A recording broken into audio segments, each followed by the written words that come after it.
Thanks very much. And let's get this right. So this is what I'm going to talk about tonight. And this is loosely based on a chapter in this book which the publishers asked me to promote tonight. So I'm doing my promotion. And my chapter is about why it's okay, and I got the word liberals, I mean small L liberals, to vote no.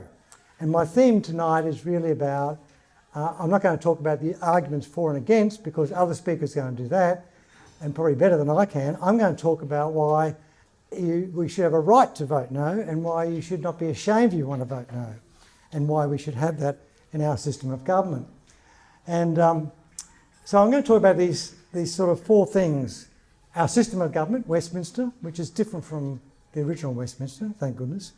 The processes involved in changing our constitution. Why voting for a referendum is different from just voting in a normal election. There's a big difference in what's at stake. And one of the rules and principles that we should be concerned about, and which seem to me, and I think my other speakers will agree, are missing in what's going on. So that's what I'm going to talk about a bit tonight. Now, just some differences about Australia.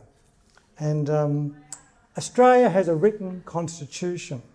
The United Kingdom doesn't have a written constitution. New Zealand doesn't have a single written constitution.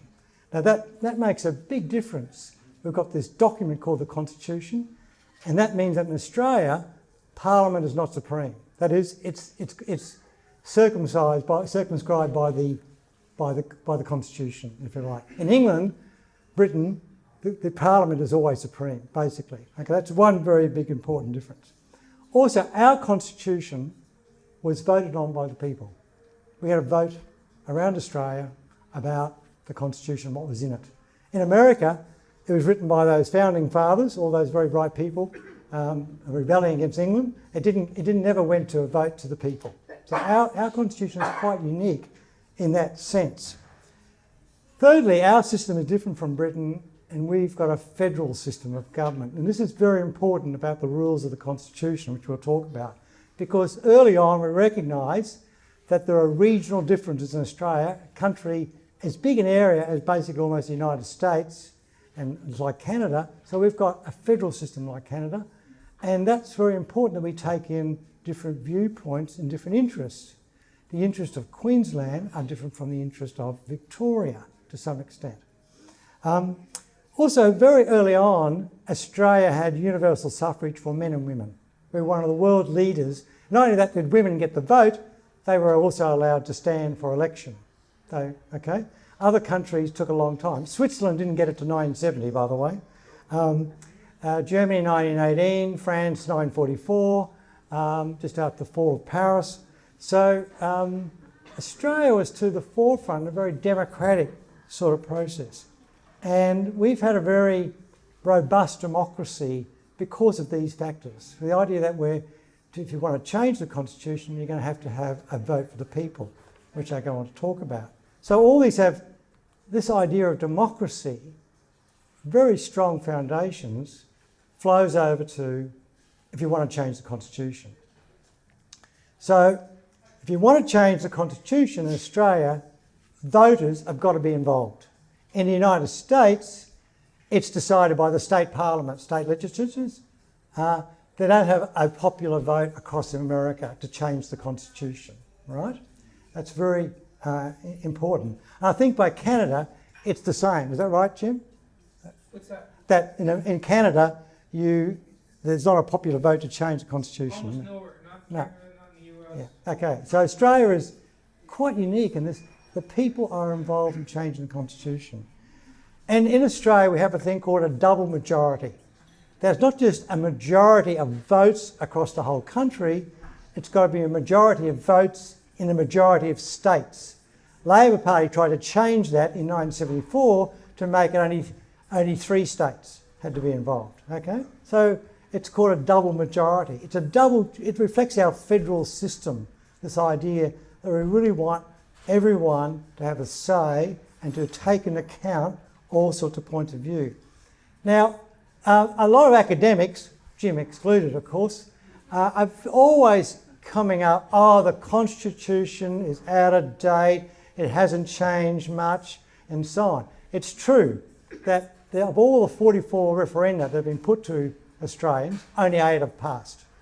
Now, I always say that's a good thing. In some other countries, constitutions are changed after there's a coup d'etat or Congress decides to do something.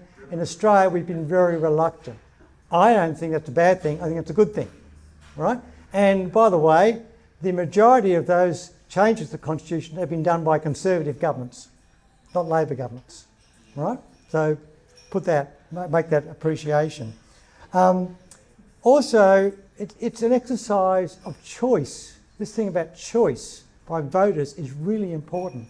We've got this concept that if Australian voters voted for the Constitution and Australian voters decide there's going to be a change to the Constitution, and Australian states are involved in that. So, very important. Now, one important thing I said at the beginning, voting for a Constitution is different than voting election time. Why? Because in Australia, when you change the Constitution, it's like a Catholic marriage. There's no divorce. Okay? Well, never used to be no divorce. That is, you can't reverse it.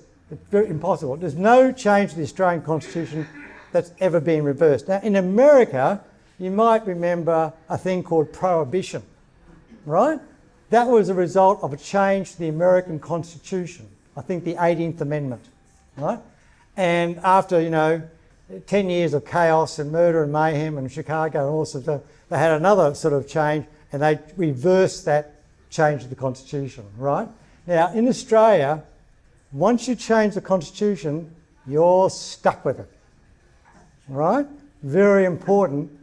That's why I think most Australians are very reluctant to change the Constitution. Some years ago when I was building a house, the builder, there was a constitutional referendum going on, and I said to my builder, Rex, what are you going to do on Saturday?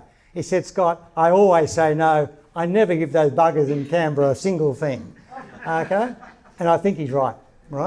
So he's very wary about giving Canberra or anyone extra power. Okay. Some features about the way we changed the Constitution in Australia. It's really interesting.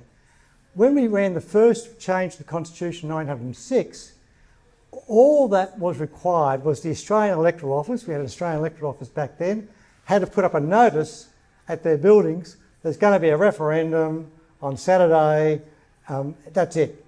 All their job was to inform the voters there's going to be a referendum. There was no discussion, there was no obligation about telling people what the referendum was about. The first two referendums were basically pretty minor machinery matters.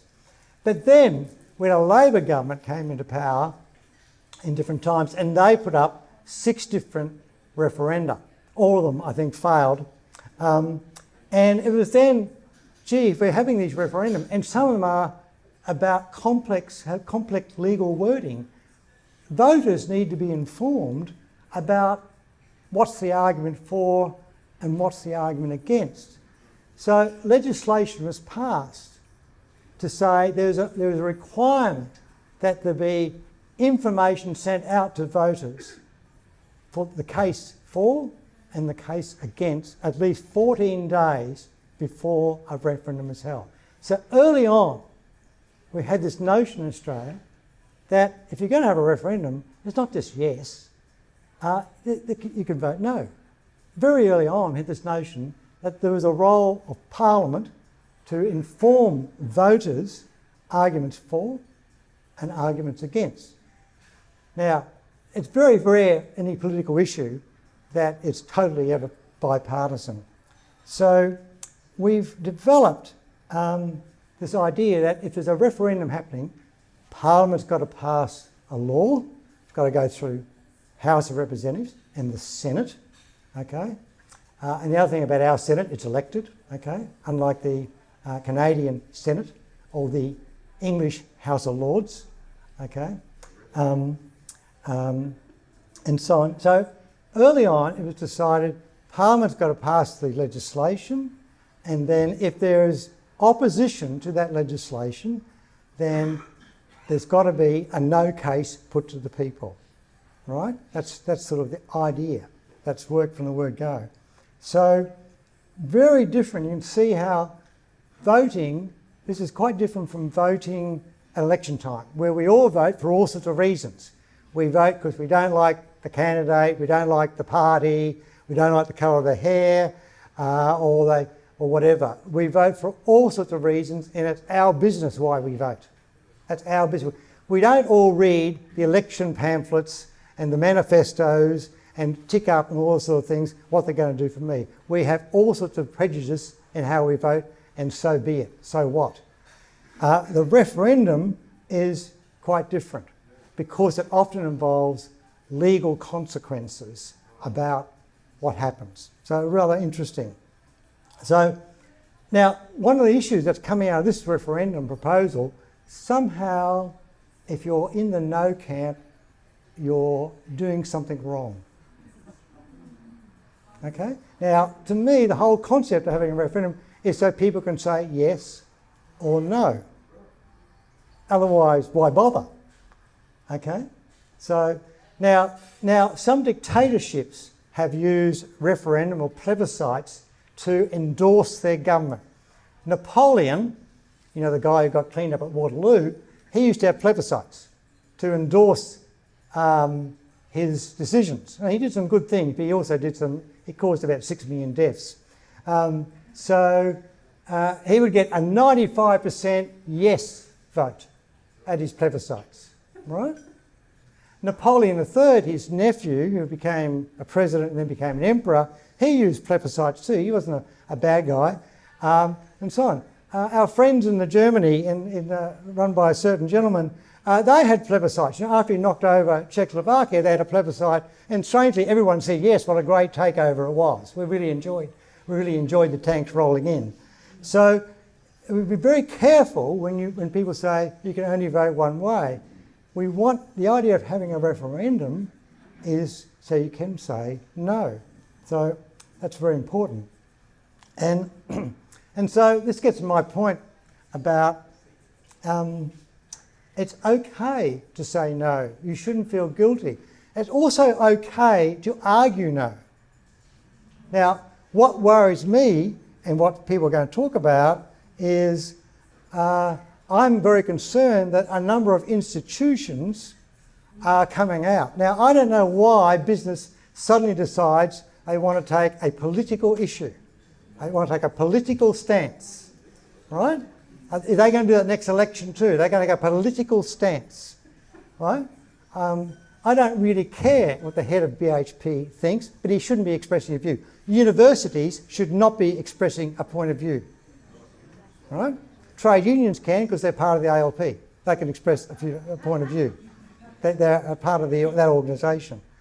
And I'm very disappointed to see, and what worries me about this referendum is how many of the institutions have coming out expressing. In my view, they should be neutral. Okay, they should be neutral. That's my view about these matters. And we don't want to be like dictatorships where all the pressure, the Soviet Union had elections, but guess who won? The Communist Party, right? Okay?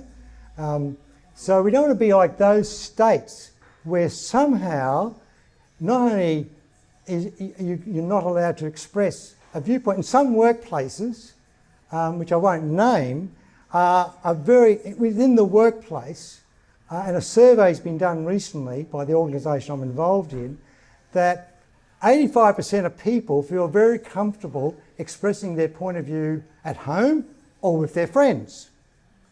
But a large proportion are saying they don't feel very safe expressing their viewpoint at work. Okay? Now, years ago, when I was in the Queensland Public Service, I ran a branch in the Premier's Department, and it was the walk the bridge time, for Aboriginal whatever, okay? And the word came around from on high, we expect everyone on Saturday to be walking the bridge, okay? In my branch, I showed them this information. It's your decision what you do. And no members of my branch walked the bridge. Okay, it was their decision. And the word came around Monday, checking, Scott, how many people in your branch walked the bridge? I said, well, it's really none of your business, basically. Okay, it's Saturday. It's not a work situation, and I'm not going to ask them. Okay, DG, if you want to ask them, you can come down and ask them. But Scott Prass is not doing it. Right? Now, I know that was a mark against me and all that sort of stuff, but it's my belief that it's not their business about these things. Okay, so my view, my strong view, is that people should be allowed to express a viewpoint if they're asked. People should be allowed to argue. Now, the media stifles debate. Okay? The media stifles debate. Institutions are stifling debate. Okay? I'm disappointed the University of Queensland still doesn't have the Australian flag on their website. All right? Okay? I find this very strange. So, this referendum is important. This referendum is not just about the voice, whatever that is, and other speakers will explain it. It's really a test of our democracy. It's a test of our tolerance of debate, right?